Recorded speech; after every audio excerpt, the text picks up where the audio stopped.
नमस्कार साथीहरू, यहाँ सम्पूर्णलाई स्वागत छ हाम्रो YouTube channel GS repair and मेन्टेनेन्समा।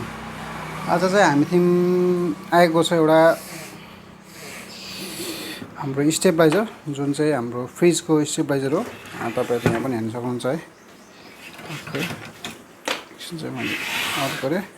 हेर्न सक्नुहुन्छ तपाईँको भोल्ट गियरको हाम्रो 0.5 बिएको स्टेबलाइजर हो। इनपुट भोल्ट चाहिँ तपाईँको हेर्दा रेन्ज हेर्नुहोस् त 90 देखि 290 भोल्ट छ। आउटपुट चाहिँ 200 भोल्टदेखि 240 भोल्टसम्म चाहिँ छ है। यसको समस्या चाहिँ के छ भन्दा यसले एकदमै हाई भोल्ट चाहिँ के गरिरहेको छ भन्दा यसले फालिरहेको समस्या थियो।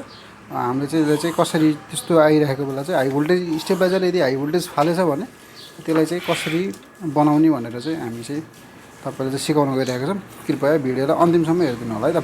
मैले सुरुमा चाहिँ मैले यो दुईवटा प्रोबहरूलाई चाहिँ मैले यसको आउटपुटमा दुईवटा मल्टिमिटरको दुईवटा प्रोबहरू मैले एसी रेन्जमा राखेर चाहिँ तपाईँहरूलाई देखाउन गइरहेको छु कति भोल्ट फालिरहेको छ है स्टेबलाइजर। हेर्नुहोस् त तपाईँको 340 55 है 377 भोल्ट चाहिँ तपाईँको स्टेबलाइजर चाहिँ फालिरहेको छ। यो भनेको एकदम हाई भोल्टेज हो।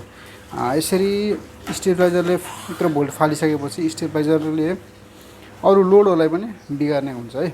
अब यसमा चाहिँ समस्या कसरी आयो भन्दाखेरि चाहिँ तपाईँहरूलाई चाहिँ म विस्तारमा भन्न गइरहेको छु। सर्वप्रथम चाहिँ तपाईँहरूको हाम्रो ट्रान्सफर्मर हुन्छ स्टेबलाइजरको जुन चाहिँ एउटा दुईवटा ट्रान्सफर्मर हुन्छ। हेर्नुहोस् त, एउटा चाहिँ यो मेन ट्रान्सफर्मर भयो, यसरी अर्को चाहिँ भयो हाम्रो यो प्राइमेरी ट्रान्सफर्मर है। यो स्टेबलाइजरको चाहिँ के थियो भन्दाखेरि हाम्रो यो प्राइमेरी ट्रान्सफर्मर छ जुन चाहिँ यो चाहिँ बिग्रेको थियो है त।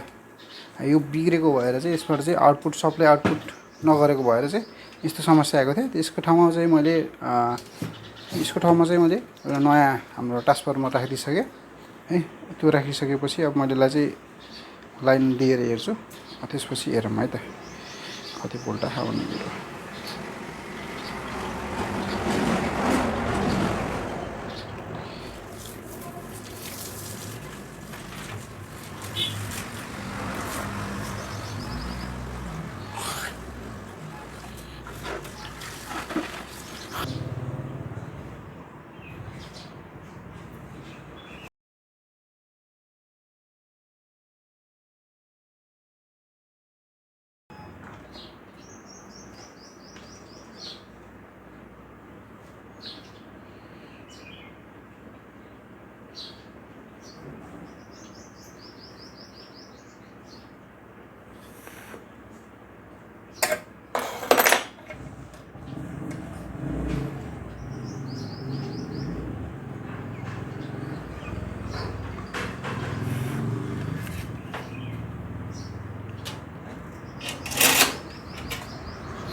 अब चाहिँ मैले ट्रान्सफर्मरको यो दुईवटा पोइन्टलाई चाहिँ मैले जोडिसकेँ। अब त्यसपछि मैले फेरि यसलाई चाहिँ मैले हेर्नुहोस् सप्लाई यो मैले लिएर चाहिँ हेर्छु है त।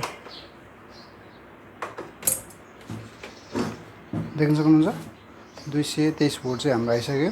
अब यस्तो समस्या आयो भने चाहिँ यसरी चाहिँ हामीले बनाउँदा हुन्छ है त। र साथै अब अन्य अरू पनि समस्याबाट नि यस्तो हुन्छ। जस्तै अब हाम्रो स्टेबलाइजरको भित्रपट्टिको बोर्डको रिले खराब भयो भने त्यो समस्या आउँछ। साथै तपाईँको हाम्रो प्रिसेटले चाहिँ राम्रोसँग काम गरेन भने पनि यस्तो समस्या चाहिँ आइरहेको हुन्छ है। त्यो भएको हुनाले चाहिँ अब यो ट्रान्सफर्मर मात्र चेक नगरिकन तपाईँले चाहिँ अब रिले पनि हेर्नुहोस् होला है। त्यस्तै गरी प्रिसेट पनि हेर्नु होला। म अर्को भिडियोमा चाहिँ म त्यसमा चाहिँ कस्तो समस्या आउँछ त रिले र प्रिसेटमा, जसले गर्दा चाहिँ हाम्रो स्टेबलाइजरले चाहिँ हाई भोल्टेज फाल्छ भन्ने विषयमा चाहिँ म अर्को भिडियो लिएर आउने नै छु पक्कै पनि। कृपया च्यानललाई चाहिँ सब्सक्राइब गरिदिनु होला र यो भिडियोलाई लाइक गरिदिनु होला र साथै अन्य साथीहरूमाझ पनि यस भिडियोलाई चाहिँ सेयर गरिदिनु होला। र अन्य यस्तै सिपमूलक भिडियोहरू हेर्नका लागि कृपया हाम्रो यस च्यानललाई चाहिँ सब्सक्राइब गरिदिनु होला र साथै साइडमा रहेको बेल आइकनलाई पनि दबाइदिनु होला। र आउने दिनहरूमा म तपाईँहरूको सामुन्ने यस्तै इलेक्ट्रोनिक्सका र इलेक्ट्रिकलका भिडियोहरू चाहिँ हालै नै छु। त्यसबाट चाहिँ तपाईँले केही कुरा नयाँहरू सिक्न सक्नुहुन्छ। हस् त, धन्यवाद।